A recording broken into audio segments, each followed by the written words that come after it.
California is Pinot Noir Wonderland, and no matter what style you like, you will definitely find it in California. I have tasted so many wines over the last 2 to 3 weeks to give you an overview over the diversity and complexity of Pinot Noir styles in California, and this episode is the best way for you to find your favorite style of wine in California. Have fun!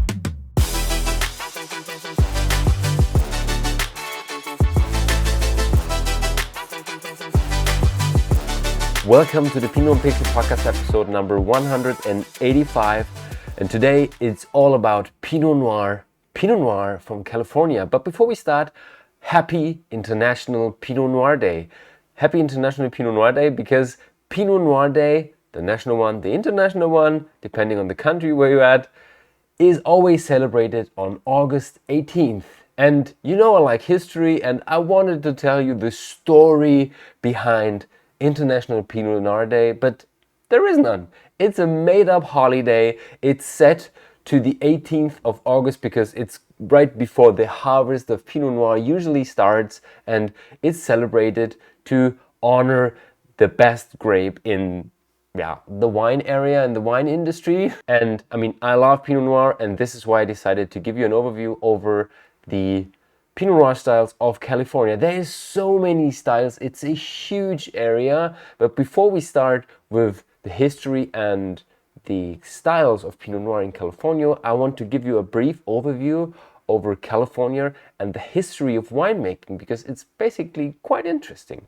1520, so right after 1492, the discovery of America. 1520, the first Spanish colonizers planted grapevines in what is today Mexico, and right after they planted some in Florida, so quite in the southern part of America. And it took a while until 1769 when some people started planting the first wines for mass production, usually organized around sacramental wines, organized by the church. And basically California as a wine region took off beginning from 1849. 1849 started the gold rush. Everybody was coming to California to find gold, trying to get rich, and many of those people were agriculturists, winemakers from Europe. So they came to California, they tried to find gold, and if they weren't successful, they had to decide whether to stay or to go back to where they came from. And they might not have found gold, but what they found were perfect conditions for agriculture, for winemaking. So they decided to plant vines. So after maybe 20 to 30 years, there was a huge wine growing, the huge agriculture industry in California. And guess what happened?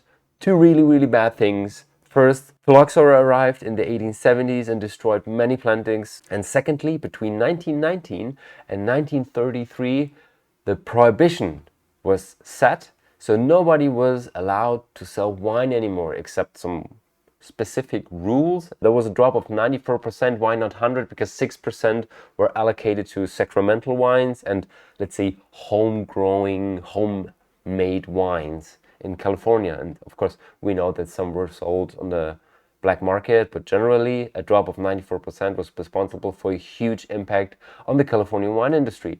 And after 1933, when you were allowed again to sell wine, to produce wine, there were just 200 and something, 260, 270 wineries. The exact number is 232 wineries were left. And let's say with the 60s, they started to reinvent winemaking again in California. And a person that carries a huge responsibility for that was Robert Mondavi. His family came to California a bit earlier, and then he started the wine boom as one of the first ones in the 60s.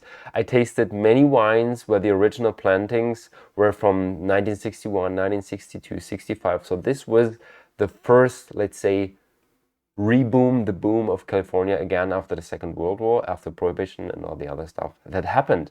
And one of the most critical impacts, the biggest impact, was the Judgment of Paris. We talked about that a few times. The Judgment of Paris, 1976, when Steven Spurrier took some wines from California, brought them to Paris to a blind tasting with experts, and in the red and in the white category, both Californian wines won and started this huge interest, this boom in Californian wines again. And by the time of 1985, they already have reached the 700 wineries again that were existing before Prohibition in 1919.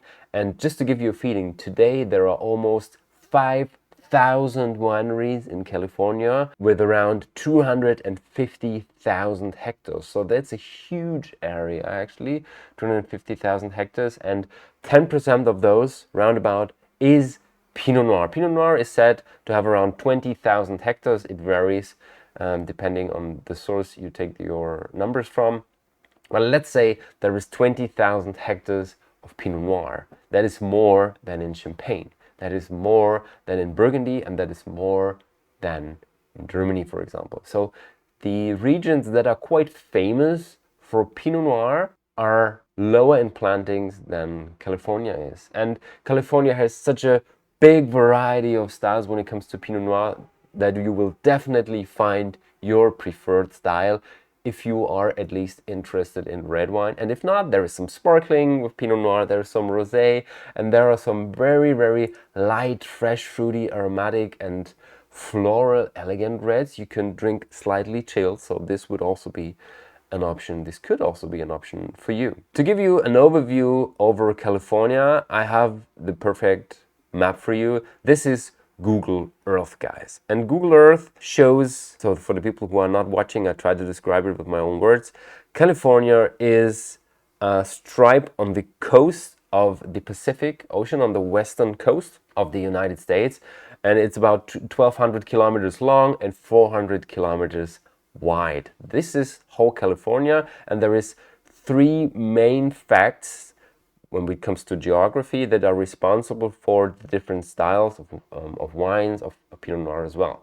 We have a coastal area, a coastal mountain region. So basically directly at the coast from north to south, there is coastal mountains. They are not super high in altitude, usually between 200 and 400 meters. And behind them, so more inland, there is the Central Valley. And the Central Valley is the gold mine of agriculture. Everything is grown there. Almost 60% of wine is grown there. And it's a quite hot valley, but there is still some influence from the sea. So they have the cooling winds and stuff. And I mean, if you have been there, this is mass production. I mean, there is some good wineries, of course, but no matter what you're looking for, what grape variety, this is mass production. You see trellising systems kilometer long along the highway everywhere. This is flatlands, and many, many mass production wines and wineries are located over there. And then you have the Sierra Mountain Range, which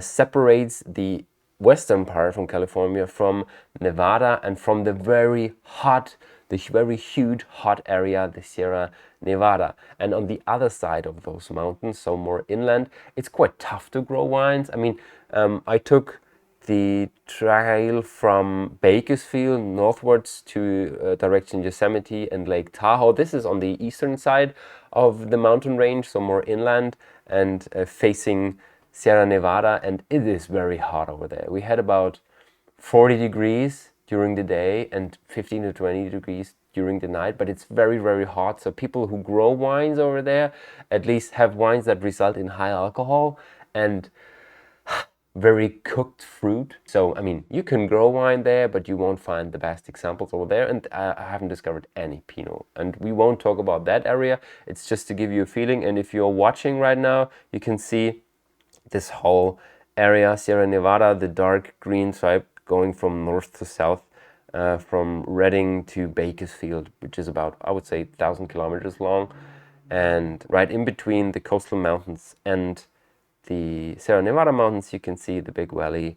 Fresno, Sacramento, and Bakersfield are located in that valley. The 20,000 hectares of Pinot Noir that are grown in the area result in 288,000 tons. In 2023, that resulted in 288,000 tons. So It's quite a lot actually when it comes to yields, but when you talk to wineries that are more focused on higher quality, the yields are way lower. So we talk about 3,000 to 4,000 kilos per hectare. And in addition, usually it's older vines that produce the higher quality from the 60s, from the 70s. So the yields are naturally lower than usual.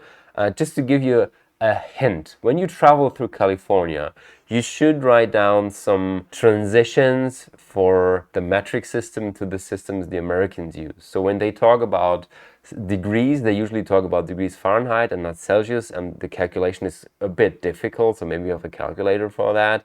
It's 38 degrees plus 9/5 of the degrees you have, that converts to Fahrenheit. So it's a bit tough. What I did is I didn't have a calculator, but I remembered some numbers. So 0 degrees Celsius is 32 in Fahrenheit, and 100 degrees Fahrenheit is around 38 degrees. The air condition usually is set to 68 degrees, so sitting around 18 degrees Celsius. So this is just some numbers. So write them down when you come to California, not only to California, but to the US. But especially when it comes to wine, they talk about degrees Fahrenheit. They talk about acres instead of hectares. So you have to divide it by 2.5 to get the hectares. They are talking about gallons. This is 3.8 liters, something like that. And they also talk about pounds instead of tons, but this is more rarely the case. And finally, they don't talk about bottles. So when you ask for the production, they usually say, we produce 20,000 cases, and one case is 12 bottles. So you have to multiply it by 12 to get the number of bottles. This is what you have to know, write it down, and then you can go on your wine trip. And sometimes it's a bit tough because we don't know their system and they don't know our system. Sometimes they even don't know how to convert miles to kilometers. I mean, it's fine. The interesting fact is we talked about that in another episode. The metric system is the official one, but they are still used to the old system, and especially the younger generation is more focused on, let's say, the metric system and the normal one everybody is using. And I talked to a lady working in a wine shop that told me that her Apple Watch is working with kilometers, and right now she got used to it. In the beginning it was a bit tough, but it's so much more logical to her that it's in kilometers instead of miles and yards and feet. But yeah, okay, this is another topic. Let's stay with the Pinot Noir. So to give you an overview over the Pinot Noir style of California, we will go from north to south. And of course, I could explain that with this map from Google Earth, but it would be quite tough. The best map I found to show you the regions, California Wine Country from Bay Wine Brokers.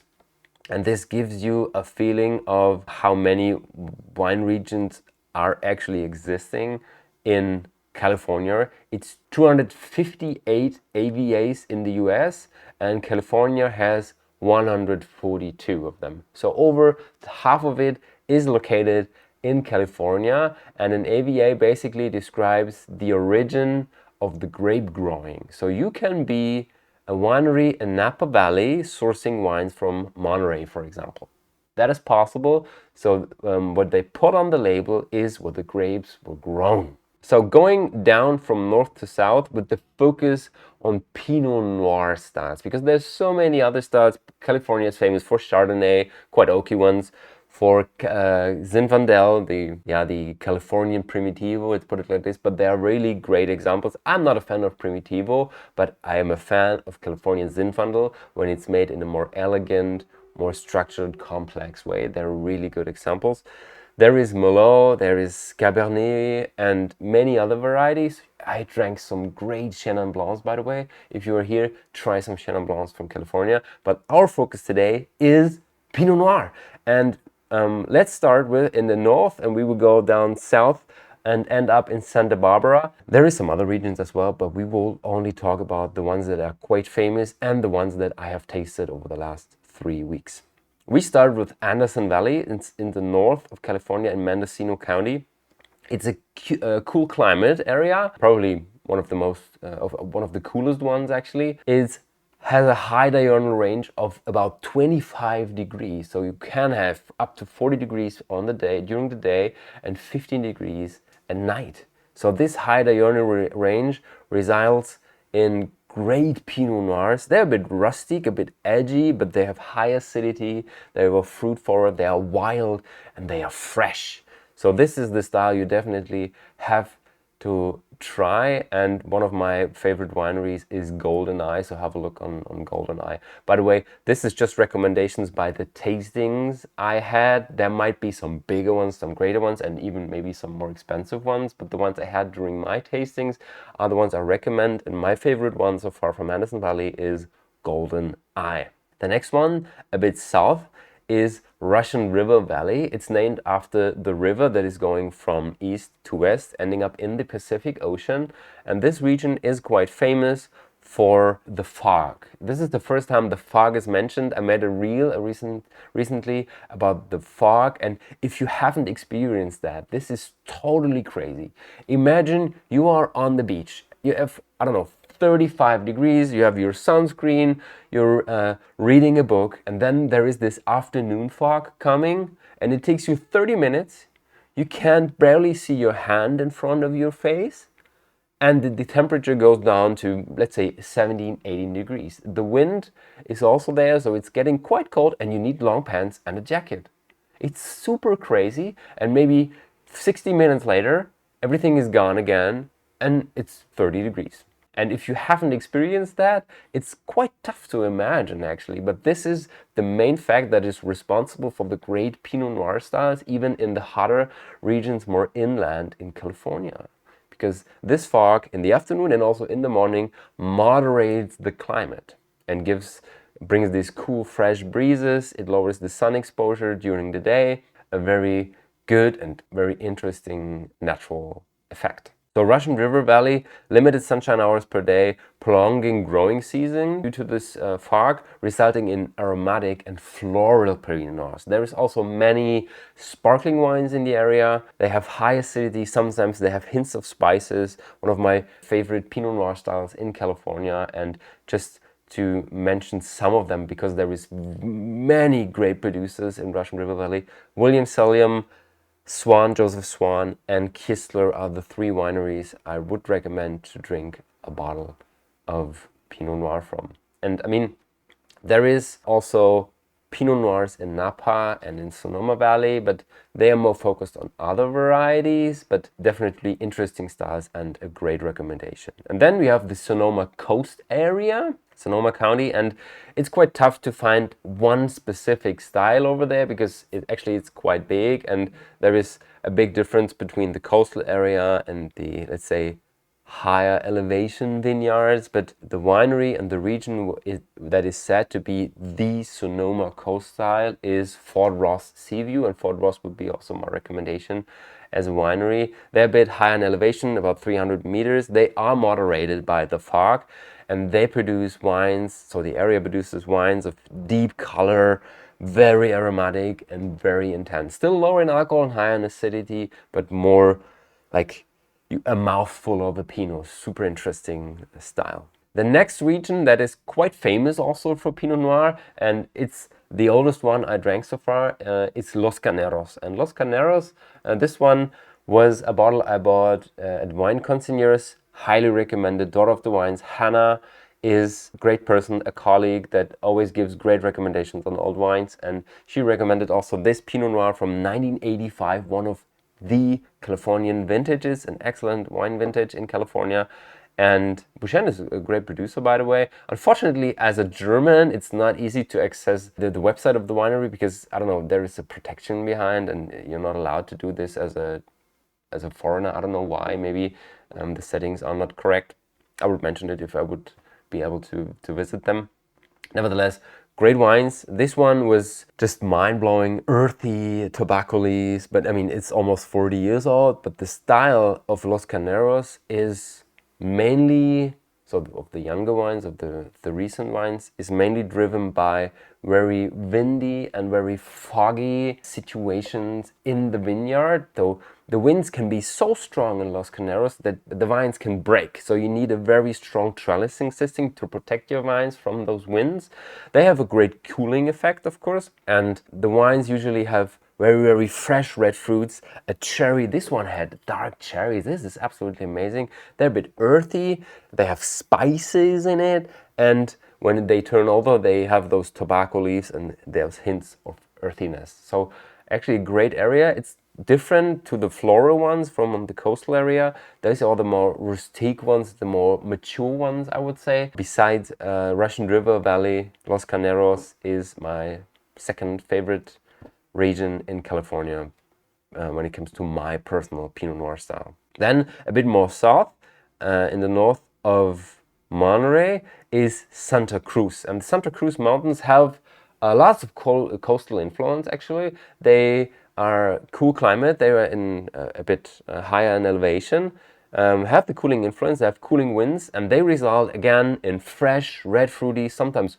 herbal wines, and sometimes you even find juniper in the wines. And this is a very interesting aroma that stayed in my head, and I really like the wines, especially from Madsen. So recommendation for Madsen wines. If you are a fan of more like the red fruity herbal ones, this would be your region to go to. Then a bit more southern, we come to Monterey. It's a huge area actually, and sometimes you even can define whether the winery is part of Monterey or it's not. There is this Carmel Valley that is going inland, ending up at an altitude of 500 to 800 meters. And there is a small AVA we will talk about in a second. But Santa Lucia Highlands are, I would say, the most famous Pinot Noir style you can get from the area of Monterey. And there is a main difference between the flatlands, which are quite hot actually and mostly used for vegetables, and on the slopes of Santa Lucia they grow the vines. And then over there you have usually just around 15 to 20 degrees, moderated by the winds from the ocean, and they have usually more the dirty Pinot Noirs, so like dark fruits, earthiness, spices, and more rustic ones as well. So if you are a fan of Pinots in that style, Santa Lucia Highlands are your Pinots to look out for. And when you get a bit more inland, following this Carmel Valley, you end up in the Chalone AVA. And some people might know Chalone because Chalone won third place in the tasting of the Judgment of Paris. And I mean, of course, they built a huge reputation on that. 2016, they were bought by Foley, the big company that also owns Firestone, which we talked about in the episode on Sideways. And Chalone is a winery of its own. I went to the tasting room in Carmel by the Sea. Carmel by the Sea, by the way, is an absolutely fantastic village. It's cozy, it's comfortable. To me personally, this was the region in California where I felt the most safe and secure. And it's beautiful as well. It is touristic, and unfortunately, I was there during the Monterey Car Week, and I mean, people just went crazy on very expensive cars. It was quite overcrowded even, but we took some time to go down the coastal area, down to Big Sur, Highway number 1, along the coast. I mean, beautiful area. But back to Monterey and Chalone. Chalone built this reputation on great Pinot Noirs and great Chardonnays because they won the tasting with Chardonnay. And I recently talked about the Chardonnay, the Musqué. For me, one of the best Chardonnays I've had so far, not only from the US, but in general. And great price value. If you're interested in that wine, just listen to the intro of the episode number 183 where I talked about that wine. And I had a tasting with their wines. And actually, I wasn't impressed by the Pinot, I was impressed by the Chenin Blanc. Great wine, great style. They have a Pinot Blanc as well, but we want to talk about the Pinot Noir. And due to the fact that they are more inlands, they have warm to hot days. There is some moderation by the winds from the ocean, but not super much. There is few cooling breezes. They have powerful Pinot Noirs. They are quite high in alcohol, sitting around 50 in alcohol, but due to the fact that they are able to keep the acidity, the wines still feel fresh. There is structure in the wines, they are complex, they are driven by, let's say, warmer fruit, not cooked fruit, but warmer fruits. They still have this high acidity, keeping the wine fresh, fuller bodied, impressive Pinot Noir, still very young, and especially Chalone works with in my personal opinion, a lot, maybe a bit too much with oak. So the wines need time. And the 1993 I had a couple of weeks ago was a great wine, actually. So maybe it needs some time, maybe not 20 or 30 years, but if you have a bottle of Chalone Pinot Noir, maybe 2 to 3 years in the wine cellar on the shelf, and then drink it. Due to the fact that they are quite powerful, it's not for everyone. If you are more a fan of the elegant Pinot Noir styles, this would not be your style to go to. And right now you might think, why is he talking about just one winery? Because this winery managed to get its own AVA. And there is only one winery I know on the planet that has its own AVA, its own DOC, and it's Sassicaia in Italy, where you just are allowed to produce as one winery in this specific area. And this is what Chalone managed to get. They have about 120 hectares, producing 85,000 bottles for retail, and then about 25,000 bottles just to be sold during the tastings in the winery and in the wine shop. So they have this separation, super interesting, great Pinot Noir styles, and of course, they managed, maybe with the reputation as well, to get their own AVA. If you are a fan of this more like richer, fuller-bodied Pinot Noir styles, Paso Robles would also be a region for you to look out for. Paso Robles is south of Monterey, and Paso Robles is not famous for Pinot Noir. There is some Pinot Noir, and just that we talk about it because maybe you get your hands on a bottle of Pinot Noir from Paso Robles. We want to talk about the style. It's warmer inland, it's riper Pinot Noirs, dark fruits, fuller bodied, high in alcohol, low in acidity. The region is more famous for, I don't know, Cabernets and Zinfandel and stuff like that. But if you have a Pinot from that area, it's more the powerful one. So Chalone is also more inland, same with Paso Robles. So these are your regions to look out for when you like more the richer versions of Pinot Noir. And then going southwards, direction Los Angeles, we cross the area of San Luis Obispo and Santa Barbara. And these are the areas, this is the area where Sideways was recorded in 2004. And we talked about that in the last episode 183. And the wine styles, especially the Pinot Noir styles, are absolutely amazing. You can find everything over there. Paso Robles, of course, again, with the very, very powerful ones. Then Rita Hills with, I would say, arguably the most elegant, probably the best Pinot Noirs from California you can get. You have San Luis Obispo and you have Santa Maria Valley. And we start with San Luis Obispo. In that area, San Luis Obispo has this cooling influence from the sea, quite a lot actually, a bit higher in elevation. So this area usually is famous for very, very light, very fresh and spicy Pinot Noirs. This is a Pinot Noir style you would expect probably from Alto Adige, for example. Maybe not so high in alcohol, but this is a very fresh and light Pinot Noir style. They sometimes even end up in a darker rosé. Definitely a really good area to look out for when you are more interested in those spicier, fresh ones. And my favorite Pinot Noir from there was Scar of the Sea. It was the recommendation also of a colleague of Aaron Brooks. Thank you very much again, Aaron, for that tip. Great Pinot Noir, a bit wild, a bit, closer to nature. It really feels like you have the terroir in your glass. Definitely a bottle to go for. And then we have Santa Maria Valley and Santa Rita Hills. And Santa Rita Hills, as I said, for me, the best region for elegant Pinot Noirs in the area. The finest ones come from there.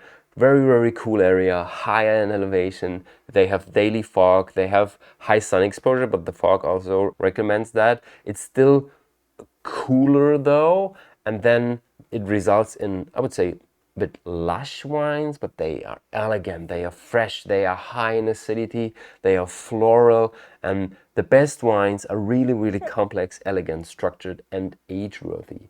And my favorite Pinot Noir during the whole trip was Theresa Noel's El Jardin. I tasted in a cafe in Los Olivos. We talk about it in a second. This was an absolutely great wine. It was an expression of the Pinot Noir I love, elegance, some spices, but this driven by the floral aromas, high acidity, a long finish. This was everything a Pinot Noir should have, according to my opinion. So if you get a chance to try one of those bottles, please do so.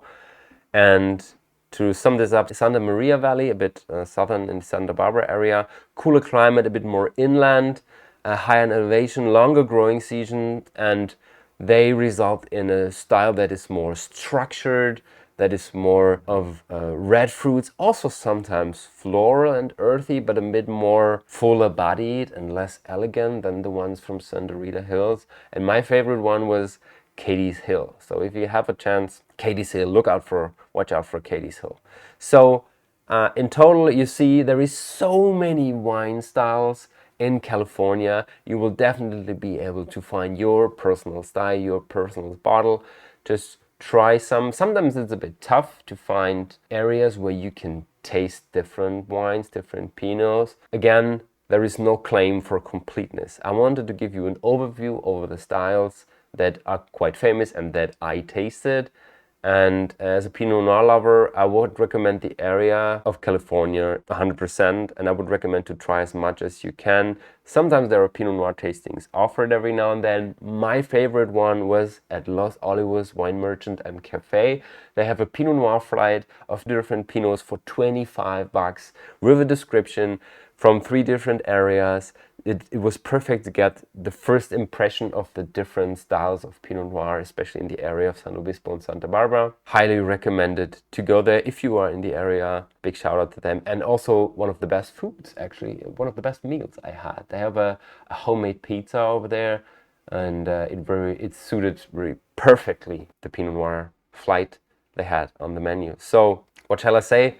If you're a Pinot fan, look out for Pinot Noirs from California. Try the different styles. If you are able to visit the region, to visit the area, take your time, bring your calculation of the different measures with you, and then have fun in California trying out the different styles. Maybe not only Pinot, there's great Chardonnays, there's great Chenin, there's great Cabernets and Merlots, of course, but just enjoy the area and the region. See you on Saturday with the weekly update. Ciao, ciao.